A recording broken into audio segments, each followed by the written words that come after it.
Hi, Julie Usher, Recipes for a Sweet Life. Today we're going to be talking about how to decorate the sides of the perfume bottles that I assembled in an earlier video. But before then, I wanted to do a little public service announcement.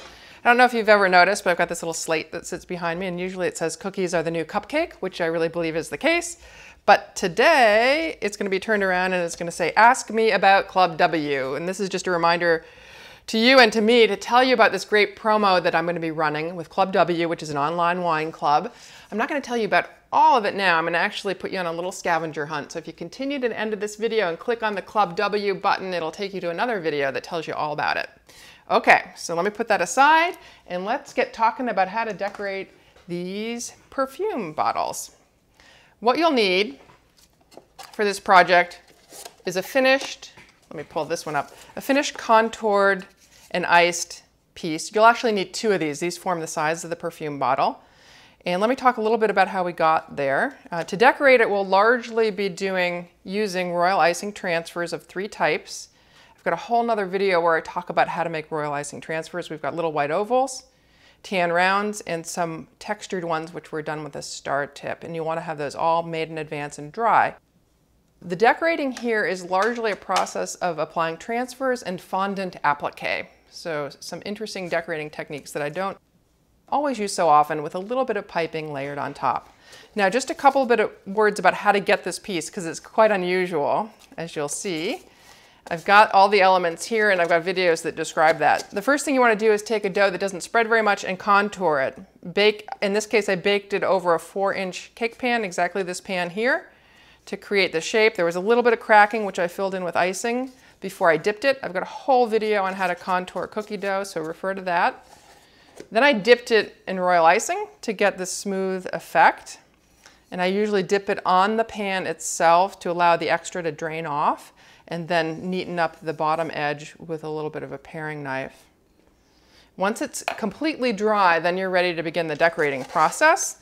The first thing I typically do, however, before I even begin to decorate, is choose the top and the bottom of the perfume bottle. In this particular case, these pieces are going to be standing vertically, and there's usually a side that might have more dents in it, like this has some dents in the bottom, in which case I'll choose that side to be the down side because it'll be less likely to show in the final construction. And I mark that. In this case, I marked my top, the exact opposite side, with an edible food marker, and that just keeps me in the right position as I'm laying the decorations down to make sure they're perfectly symmetric and my bottom ends up truly at the bottom. I might also mark it on the cardboard that I'm working on. And I like to work on a cardboard cake round. I'm marking a point there, which lines up with my interior mark. I like to work on a cardboard cake round just so that if I need to move it out of the way, I can easily do that without touching the sides of it. Okay, before the assembly process begins, one last step when it's completely dry, and that's to pare down any icing drips. You know, once you've dipped it, sometimes there'll be a little extra hanging down, and I file them down typically using my microplaning tool. I've already done this, so this is quite flat, but I just go back and forth like so over it, and then test it up against the second piece to make sure there's a nice tight fit so that when they come together they look good. You don't want to do that when the decorations are on because it's just a little harder to handle and there's more possibility of knocking them off. So my first step, let me just show you where we're headed. Here's what it's going to end up looking like. So a lot of detail. I chose a caramel color because I want this bottle to look gold. So I'm going to end up spraying with an edible luster spray to give it some shimmer, but it's nice to start out with a color that's somewhat close to the color that you're going to end up with. You can also spray white, but that's why it's a caramel color. So we're going to start first by spraying it to get this shimmer on it. Then we'll start by adding the fondant appliqué, which is this very detailed piece in the middle, and then all the royal icing appliqué work will go down next. So let me clear these things aside and show you how I spray this. So I set up a backdrop. I'm going to be spraying with this edible luster spray. I've set up a backdrop and some parchment paper here so I don't spray my entire work surface. There are various brands of this. I'm using PME. The Chef Master also has a nice brand of gold. Just want to shake it up before you start. And then I like to spray at a distance and rather gradually because sometimes there's a tendency for the spray to bead up on the surface, particularly when it's very smooth and slick. I'll test a little bit on my parchment paper and then make sure it's coming out nicely. It comes out with great force, which is another reason to spray at a distance. You just want to make sure you get all the sides. I think that's shiny enough. Now I'm going to let it sit till it's dry enough for me to touch, which shouldn't be more than a few minutes, and then we'll start adding all the decorative elements. Okay, so now it's all nice and shiny, and it's dried a few minutes, so I can easily lay things on it, which is the next step. First thing I want to do is center my fondant medallion, which is this stamped piece. It's been stamped with food coloring. And I'm going to show you how I do that quickly. So let me put that aside. I've got my fondant rolled out. I rolled it out relatively thick since I'm going to stamp it on the number 1, which is the widest setting on my pasta machine. I'm using this really fun stamp that I got and sanitized. And I'm going to apply my food coloring, which is my normal liquid gel food coloring that I use for coloring icings, to an ink pad that has seen nothing but food coloring in the past. I'm just blotting off the extra I put down so it doesn't get too much on the stamp. And we'll go ahead and apply the ink to the stamp. Sometimes with really big stamps, it's easiest just to apply the ink this way, and you can see exactly how much coverage you have on the stamp pretty easily. Looks good. Stamp the pattern where it's wide enough, which should be about here. Press pretty hard to make sure I've got good coverage and impression everywhere. And gently peel it up. I think my coverage is a little lean here. So fortunately, I did one earlier, which I think I'm going to use. And I've got a cutter here just to cut around it. I think this is about 2 3/4 inches, though I'll have the exact dimensions of both this piece and the cutter in the video description. And this creates the fondant applique that would go in the center. Now I could lay it down just like so, glue it down with a little bit of royal icing, but I wanted it to have a little bit of height so that when I put the royal icing appliques down, it's not sort of shorter than those, so to speak, so it stands out above the rest. So what I also did was cut out about a 2 1/4 inch fondant piece that I'm going to use to kind of elevate it. Okay. So to glue these down, since they're relatively thin fondant pieces, I like to use a thinned out royal icing.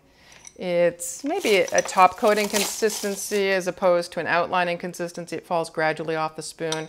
And the reason I do that is so that it doesn't appear lumpy when I put the royal icing down. And you can paint it on. I've got a lot there, so I'm just going to smooth it out with a clean finger. And this will act as the glue to keep this in place. I've got my top of my box still marked here, and I reoriented this after I sprayed it so that my top is lined up at the top. And I just want to center my disc. This is again the riser that's going to keep that applique above the rest of the pieces. I think that looks relatively centered.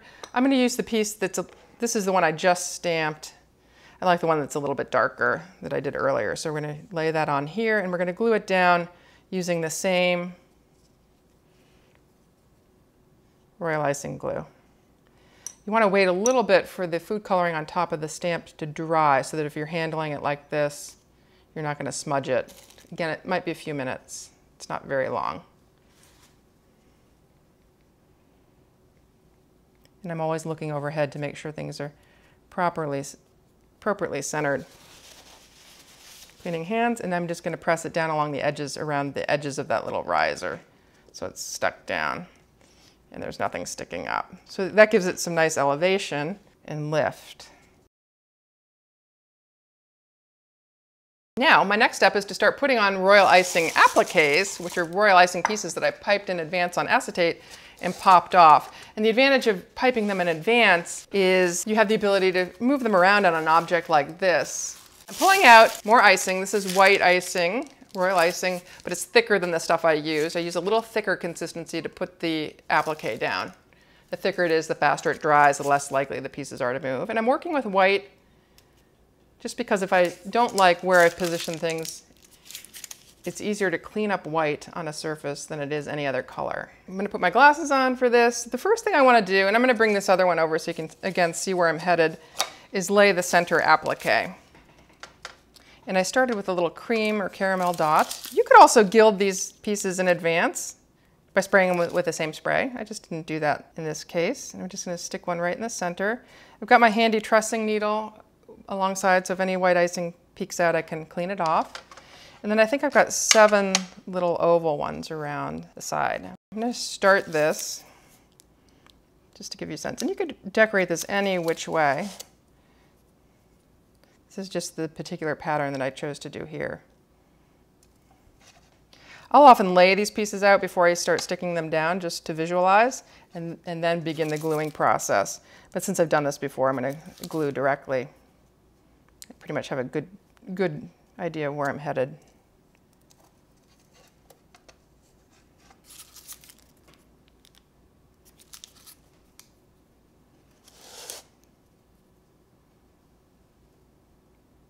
There's always some natural variation in the size of transfers, even if you have a tracing guide when you're piping them. So I'm trying to choose ones that are roughly the same size for this center piece, pressing them in slightly. I'm going to continue now to do the applique work along the sides. Add these larger pieces and add these pieces along the sides. Now these larger pieces on this piece were in fact gilded. I'm going to show you another method for doing that. I could spray them, or alternatively, you can sponge them with a gold luster dust, which is what I've got here, extended with a little bit of extract. And I'm just knocking a little bit onto my palette here, and I'm going to extend it with a clear extract to make it into a paint. I want it pretty thick. And to sponge, you can sponge when it's on the product, but I oftentimes like to sponge off the product. This just gilds the high points of those pieces, which I kind of like. So it gives it kind of a multicolor effect. And I need 6 of these, so let me sponge them all. You can, as I said, gild on the product, but there's more chance of getting gold on things you don't want it on, so I tend to prefer to do it off and then transfer them onto the end product. Those are going to be the next ones down on this piece. I just want to, again, note where my top is, because one of them is just going to go right directly at the top, so I'm noting my top piece again and again. This is just the same gluing process that I used earlier. A little bit of thick royal icing to keep it down. Then I'll do the opposing one. I don't mark this off, I just kind of eyeball it, but if you wanted to, you could get really exact about it.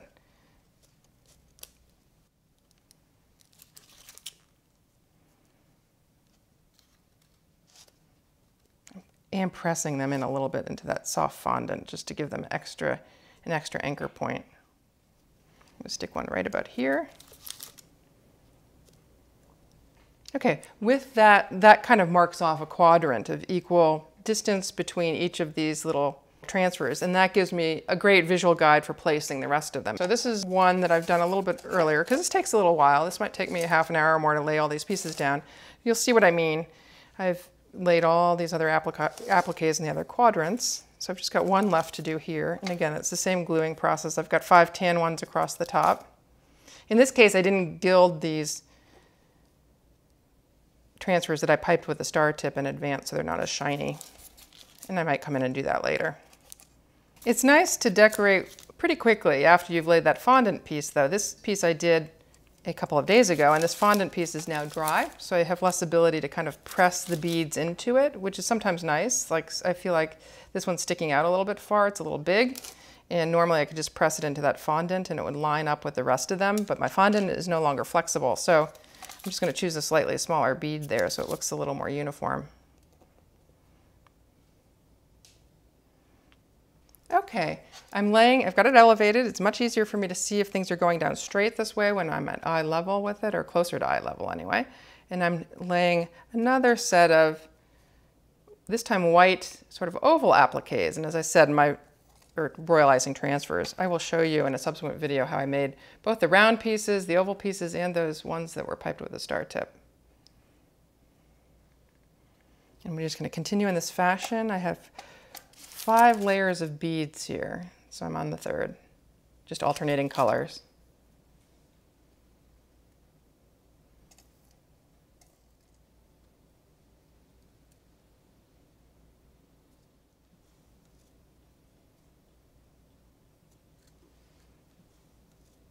Okay, I've got all the appliques on that I want to get on, at least for this particular design. And again, you can design any which way.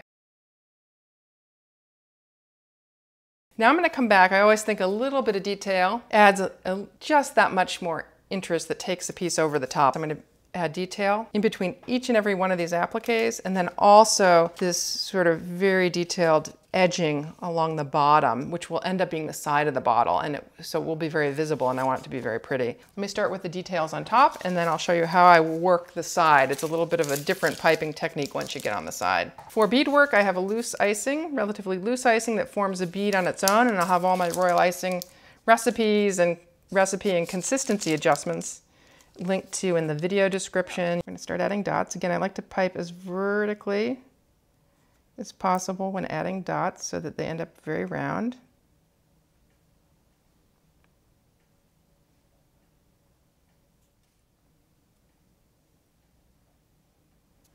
If I were going to gild these pieces, now would be the time to do it before I had the dots next to them, because chances are I would end up gilding the dots and the dots would be too wet. But I'm going to skip that step and just put brown dots down at the ends here. I also have brown dots on every little scallop on this fondant piece, and that kind of hides areas where I didn't cut exactly to the rubber stamp. Now I'm going to do some little dots. Actually, on this piece I have tiny little dots that encircle these round appliques that I put down the sides. And here I'm hardly pressing to make them this tiny. Then I've got a slightly bigger dots that are in between each. I might press just a little bit harder with the same opening. This is called pressure piping. By applying more pressure, you get a slightly different result. In this particular design, I position a dot at the top of each white one.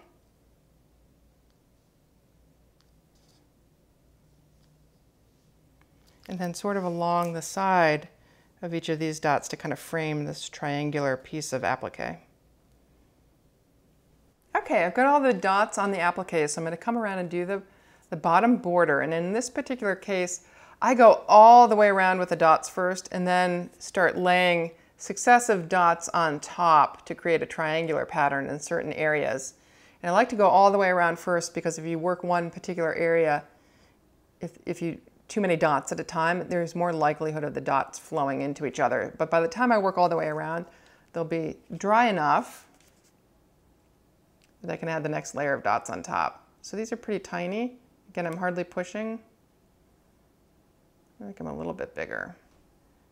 And again, I'm just using the bottom of the piece as sort of the guide to get them straight.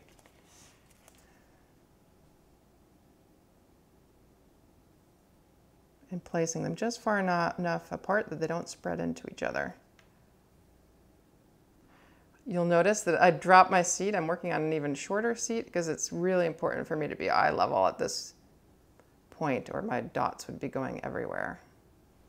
Okay, so I've completed dots all the way around, and the next step is building up this little pyramid. I want a little triangle of dots to kind of frame the triangle of transfers. So to do that, basically what I do is count over. I think 1, 2, 3, 4, 5 dots will just about center it. If I do 4, a triangle beginning with 4. So 1, 2, 3, 4. So I'm going to place one here. One here. This is why it's important to let the bottom layer of dots dry before you add the next layer of dots on top, because they can otherwise bleed into each other. Same thing, but I count from this side here. So I started at the 4th dot over, right about here.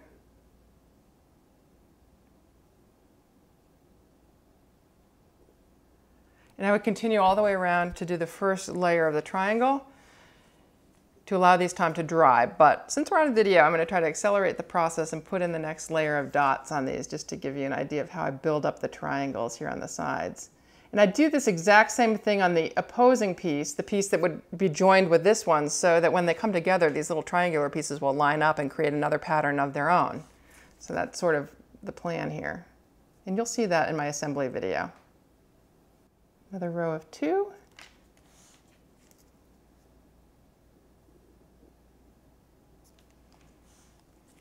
And then the finishing dot on top. I've got a couple beads that merged together here because I didn't wait. So just complete that all the way around. Let it dry completely, and you'll end up with a result that looks very similar to this. In my next video, which is all about assembling the perfume bottles, I'll show you how to put these pieces together along with stopper tops and bases to create this piece that you see up on the counter here. Oh, and also as a reminder, don't forget to click on the link that you're going to see in my video to go to my next video, which is going to describe to you that great Club W promo that I talked about early on. Till next time, live sweetly.